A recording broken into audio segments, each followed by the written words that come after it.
A very good evening to each and every one of you.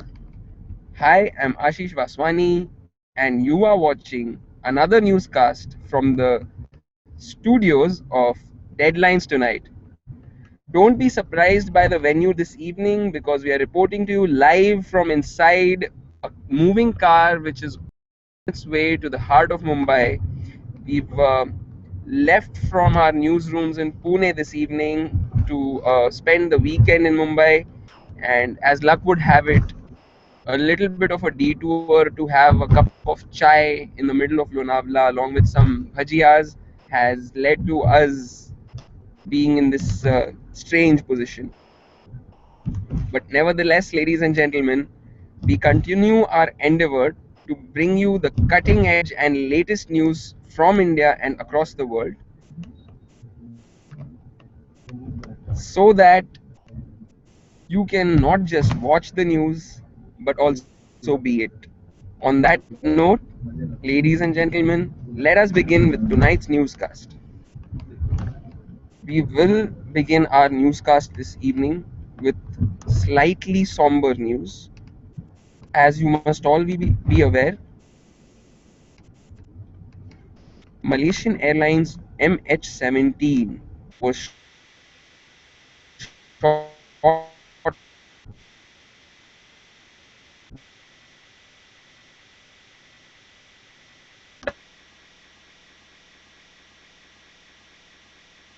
down last evening. And what you can see on your screens right now is the update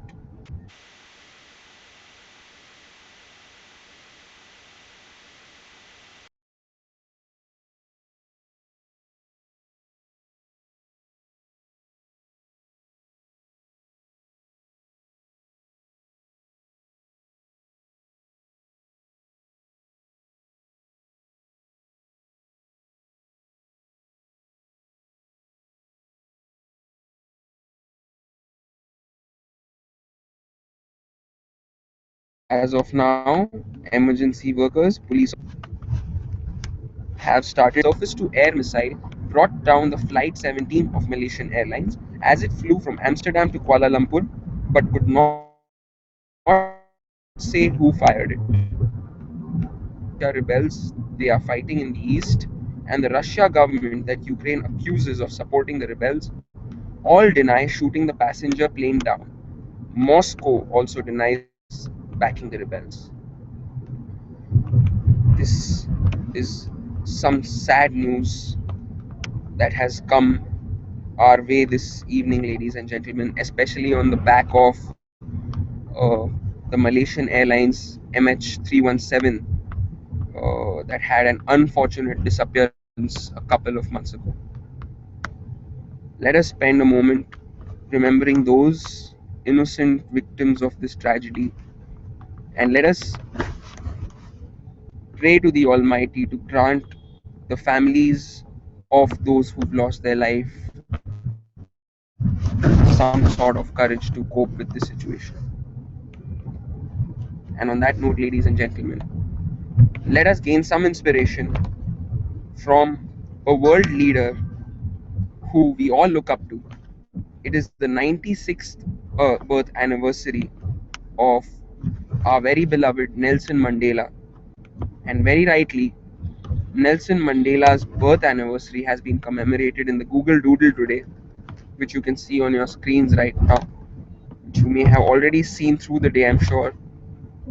So let us go through his epic journey. No one is born hating another person because of the color of his skin, or his background, or his religion.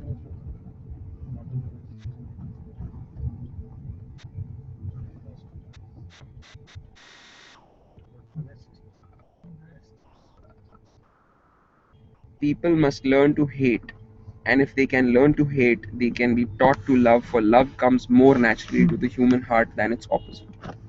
Such kind words could have not come from anyone else but Nelson Mandela.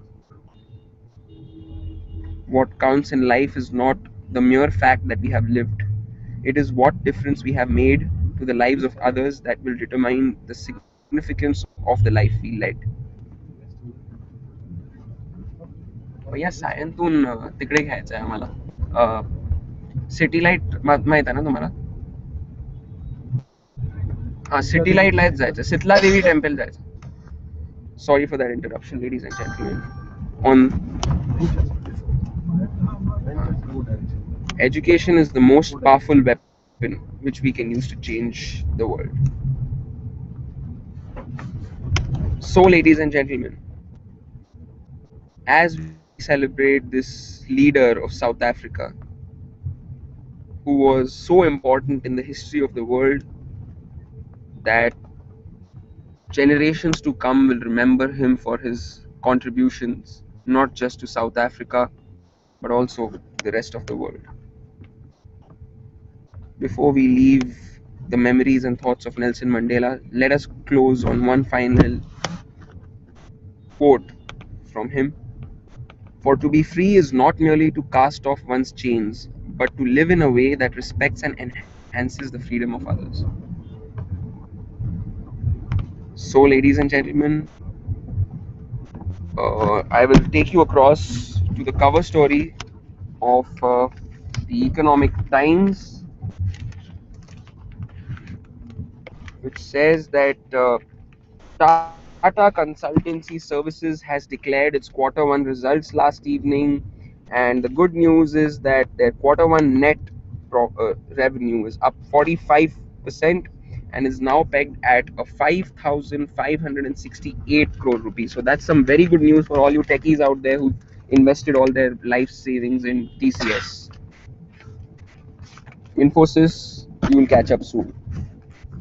The country's largest software services company, Tata Consultancy Services, and TCS as it's more commonly known, on Thursday reported a 45% jump in consolidated net profit. I beg your pardon, I named it as revenue. It's actually profit. Just like to bring you back to. And the profit for this quarter was pegged at 5,568 crore rupees in the quarter ended June 2014. This was driven by broad-based growth across various verticals and geographies. The software company said that business volume grew 5.7%, which was led by growth in North America, Europe, India, and the Asia-Pacific region. I think we are there soon. I would apologize at this point that we will have to keep this edition of Deadlines Tonight slightly shorter than usual because we are running out of battery at this moment, ladies and gentlemen. But we'll continue this newscast as long as we can. We will now take you to another story from the results scene because Bajaj Auto declared their results as well, and the Economic Times reports that the country's second largest motorcycle maker. Yeah, Sweet Home. We are there. We are almost there. I know, you don't want to get down to or something? What I'll do is I'll get down at Sweet Home and take a cab. Okay. Where does he have to go depending on that?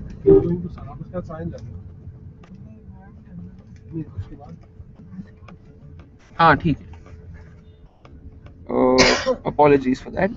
The company, that's Bajaj Auto, posted a flat net profit of 740 crore rupees as against the street's estimate of 800 crore rupees. That was some sad news coming Bajaj Auto's way. All you Pulsar riders can cheer up because the net sales of the company increased by 6.7% and they were pegged at 5,133 crore rupees. The EBITDA margins for quarter one have been reported as being at 17.6%. Before we end this edition of Deadlines Tonight, we'd like to bring you a sports roundup as usual, and this time it's going to be from the Mecca of cricket, that's Lords, because India have been taking on England at Lords. So let's cut across live to all the action happening in London.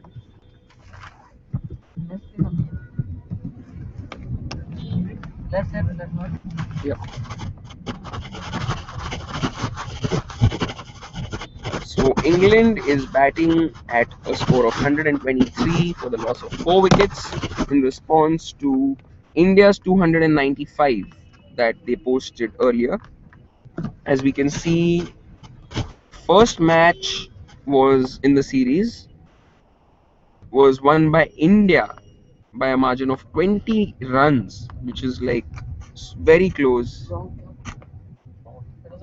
That was the second match, Bharat. So on the 19th of I'm so sorry. Yeah, this first match in the series was drawn between India and England. What we are reporting is about a match that happened in March. So apologies for that to all our viewers. The current match, which is currently being played at Lords, is the one in which England is batting at 123 runs for the loss of 4 wickets.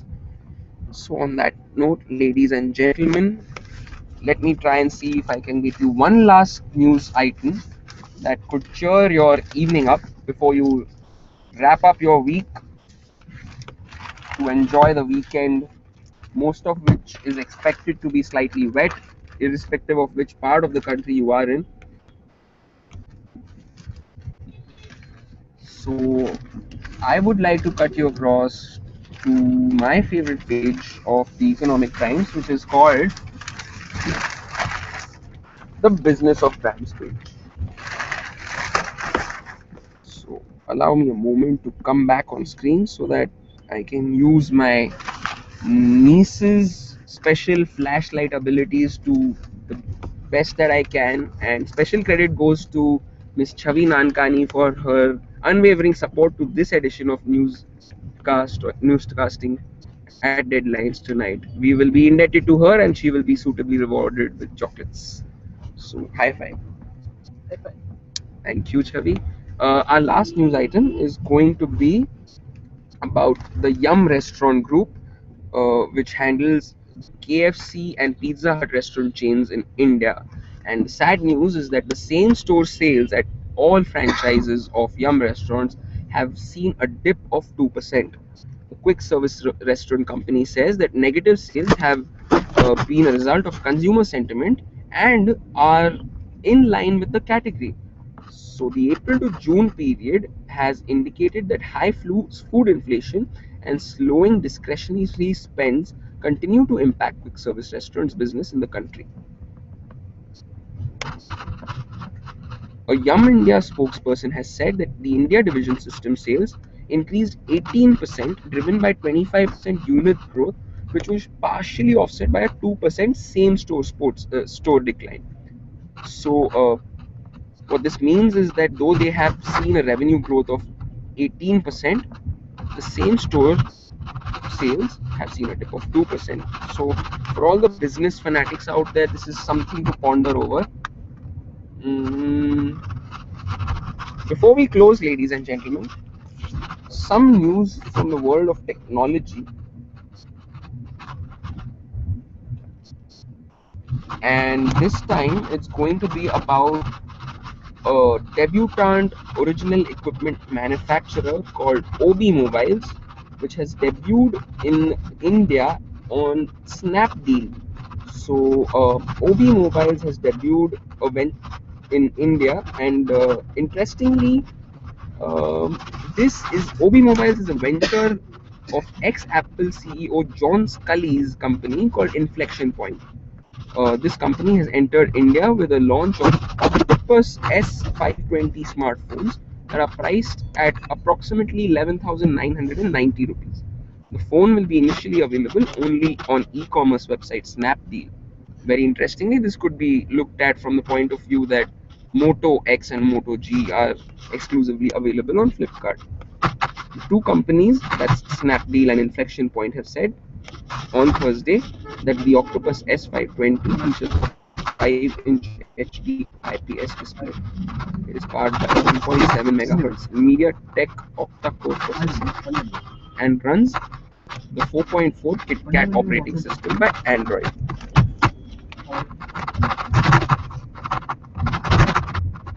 And since we are so closely related to the world of advertising, we cannot close this edition of News at Headlines Tonight without telling you about how ad firms like Ogilvy, Percept Hakuhodo, Grey, and Crayons are among the top agencies in the running for the 20 crore campaign to give the UIDAI program a makeover.